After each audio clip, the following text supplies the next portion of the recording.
Hey guys, it's Khalif, Fat Guy Skinny Wallet, and it's VEDA day 28. It's 28 days of daily videos. I'm almost done with boring you guys with a video every day. I know you're probably sick of seeing his face, hearing his voice. I got a question based on choosing a career, and it was, asking, should you choose a career to do what you love and let the money follow, or will it follow, or should you do what pays? And I definitely think, and I have to give a caveat, but I definitely think that one should go after what they love. They go after their passions. We tend to work better at things that we're passionate about. Not that we don't do our jobs with a great deal of integrity and character, even if we're not passionate, but it can become mundane. It can become mundane very quickly. But the caveat is you really have to. You have to do two things. One, you have to go after this when you're young. And I don't mean what people say young, 30s, 40s. I mean when you're young. If you guys have kids that are 7, 8, 9, start to see what interests them. See what things they love doing besides just playing video games and watching TV. See what they love doing, see what they're into, and try to hone those skills and try to start looking at other people who do jobs, careers, own their own businesses that use those same skills, and get your kids to be around them and see what they can do with those skills. I know a gentleman who, when his kid was 3, he used to love taking things apart and putting them together, especially electronics. And as he began to get older, 3, 4, 5, his parents would introduce him to different things. And he loved it, and from what I understand, he's a teenager now, and he's into it, even more. That type of person, you can see him being an electrical engineer and loving that job. Or he can, do things with, designing, helping people with design when they have a concept of an invention. He can help them with the practical design of it. Those types of things. And most people who have that type of passion, it's really best to work for yourself. So you have to then find a way to hone your skills into something that people will pay for. If you're great at teaching and you have a passion or desire for a certain subject or a certain theme, then teach that. Whether it be in school, whether it be going across the country, just talking to people, whatever it is, find out what you can do. I know people, especially because I deal with finances, I know people who call themselves financial mentors, financial coaches. They don't have any certifications. They don't have any licensing. They don't have any degrees dealing with finance. But they have a passion. That's what they research. That's what they study. They have great knowledge of that. And they want to help people. And they go out and speak and can make a career out of it. Because they're not saying, well, what type of job can I get? Can I go work at Ernst & Young because I like numbers and I'll be an accountant? Or let me get a CPA and maybe I can work for the state. They're not thinking on that level. Who can I work for? Who can I go serve? When you're working for somebody, you're helping them make their dreams come true. And there's nothing wrong with that. As businesses grow, you need people to work for you.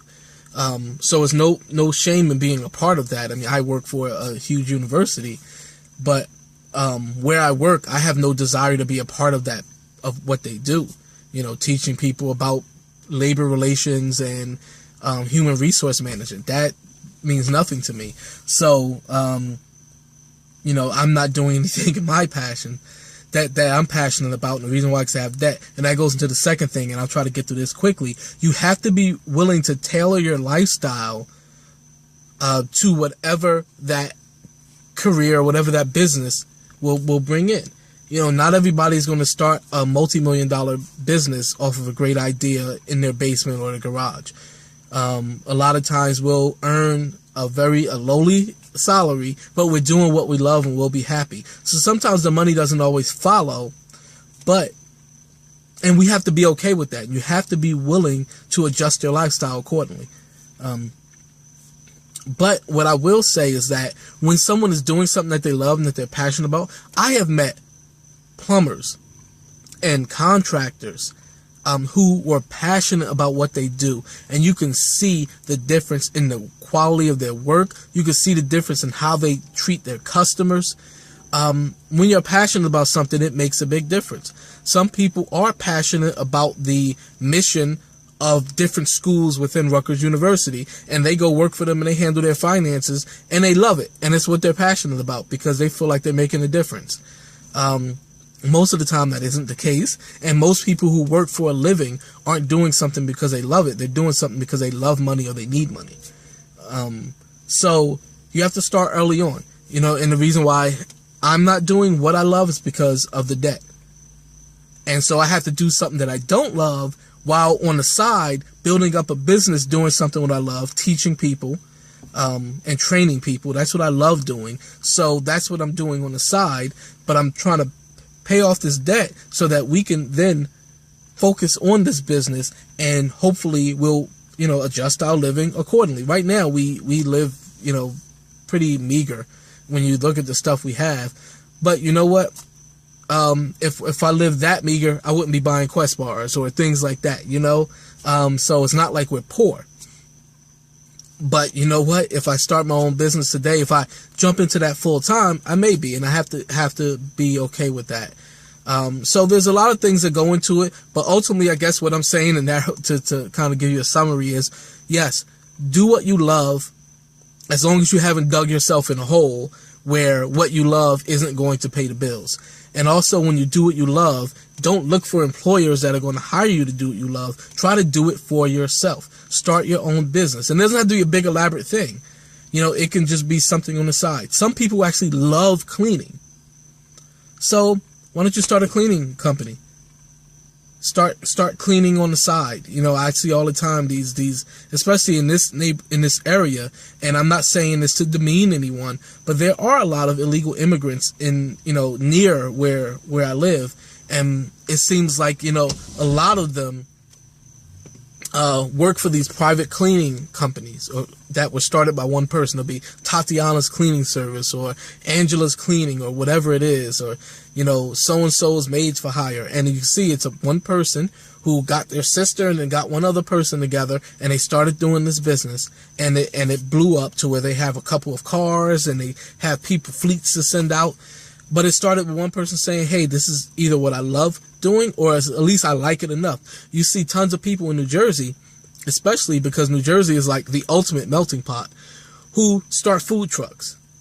They'll start, just little restaurants. There's so many people from different countries who come here, and they just happen to be good cooks, but they're good cooks and they cook a certain cuisine, and they draw everybody to it. I can't tell you how many Jamaican restaurants, how many Indian restaurants.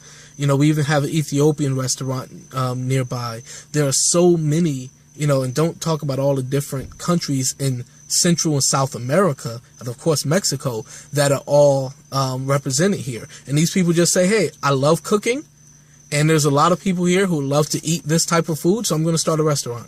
Or I'm going to start very small and just making meals for people I know and selling them and doing it out of my home. And then maybe in a couple years, if it goes a little bigger, get a food truck. And if it goes a little bigger, get a restaurant, and maybe just do catering instead of the restaurant. I mean, there's so many things that you can do with your passion. And those same people can also say, hey, I'm going to go work at the hospital and work in their kitchen. But instead, they say, I'm going to take this chance. But if they had $100,000 in debt, they wouldn't be able to take that chance. So I guess what I'm saying with that is, if you do what you love, you have to make sure your finances are in order. And you have to make sure that you're willing to sacrifice a lot when it comes to how you live. And maybe a decade, maybe more than that. But as long as you're happy, as long as you're doing what you love and you're happy and what you're doing is not causing stress, and you are able to live comfortably, and everybody's definition of comfortable is different. But if you're able to live comfortable, then I say go for it. So that's a very long answer to a very short question. But I guess it was yes, if, or yes, but are the two answers. All right, guys. Hopefully I didn't bore you too much. Let me know if you have any other questions, and I'll try to get to them. Talk to you later.